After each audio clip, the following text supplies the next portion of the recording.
L'Europe, c'est 50 États avec une diversité et un potentiel touristique immense.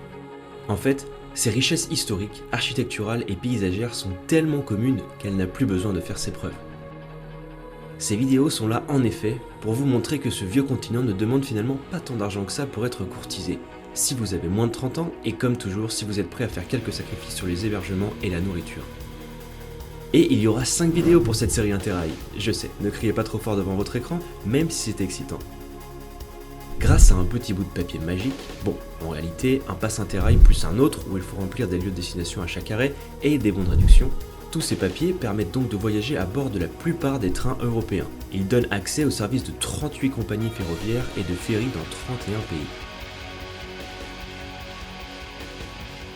Il existe plusieurs passes qui, souvent, vont faire varier le nombre de trajets disponibles et la durée de validité de ceux-ci. Sachez néanmoins que si vous êtes âgé de moins de 27 ans ou plus de 60 ans, vous bénéficierez de réductions. De plus, si vous êtes un jeune de 18 ans, ressortissant de l'Union Européenne, vous pouvez prétendre à un pass gratuit. Il suffit de s'inscrire, cependant leur nombre est limité. Dans notre cas, notre pass nous a coûté 177 €, vu que nous avons moins de 27 ans. Nous avons choisi le pass 5 trajets en 15 jours. Grâce à cela, nous avons pu visiter 5 villes de 5 pays différents que sont Prague en République tchèque, Cracovie en Pologne, Budapest en Hongrie, ainsi que Vienne en Autriche. Vous avez compté? Ça fait 4! Il en manque une, non? Nous avons commencé notre Interrail depuis Berlin, car vous ne pouvez pas commencer votre trajet depuis votre pays de résidence. Puis, étant donné que nous avons démarré à Berlin, nous nous sommes dit « Allons aussi visiter une autre ville, vu que nous sommes en Allemagne. » On a choisi Francfort-sur-le-Main, ou Francfort am Main. De ce fait, cette vidéo inclura un monument à Francfort et un lieu insolite à Berlin. Nous voici à la fontaine de Frohracher Brunnen, qui se situe dans le vieux quartier de Sachsenhausen.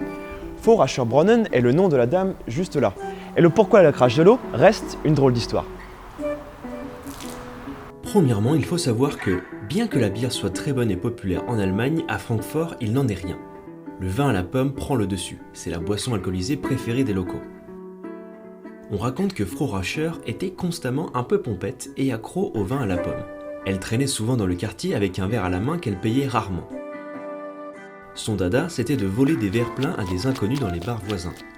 Les patrons de ces mêmes bars, quand ils la retrouvaient, se faisaient cracher dessus du vin à la pomme par une Frohracher qui ensuite s'exclamait « Vu que je viens de vous rendre votre boisson, il n'y a pas de quoi de furieux !» Cette légende est ancrée dans les mœurs et on retrouve même du vin à la pomme au nom de cette dame, ainsi que cette statue qui crache malheureusement uniquement de l'eau.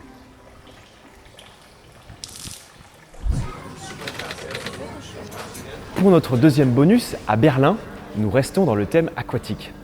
L'Aquadome est le plus grand aquarium cylindrique en acrylique au monde en termes de volume.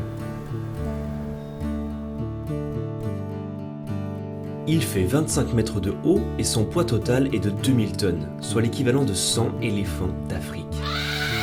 Il a fallu plus d'1 million de litres d'eau de mer pour le remplir, et c'est plus de 1500 poissons, d'environ 97 espèces différentes, qui ont choisi leur domicile fixe. Tout ceci se trouve à l'intérieur d'un hôtel, le Radisson Blu, près de la réception. À l'intérieur d'un hôtel! Est-ce que vous imaginez? C'est fou, non?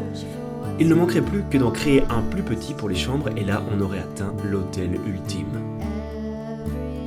Pour couronner le tout, vous pouvez prendre un ascenseur qui va à l'intérieur de l'aquarium. Idéal si vous souhaitez avoir une proximité avec les poissons ou le guide de l'Aquadome, tout dépend de votre humeur.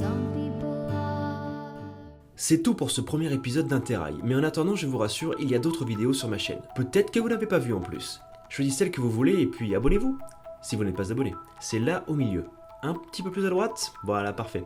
On se revoit très bientôt pour la suite de ce road trip palpitant. Bis bald!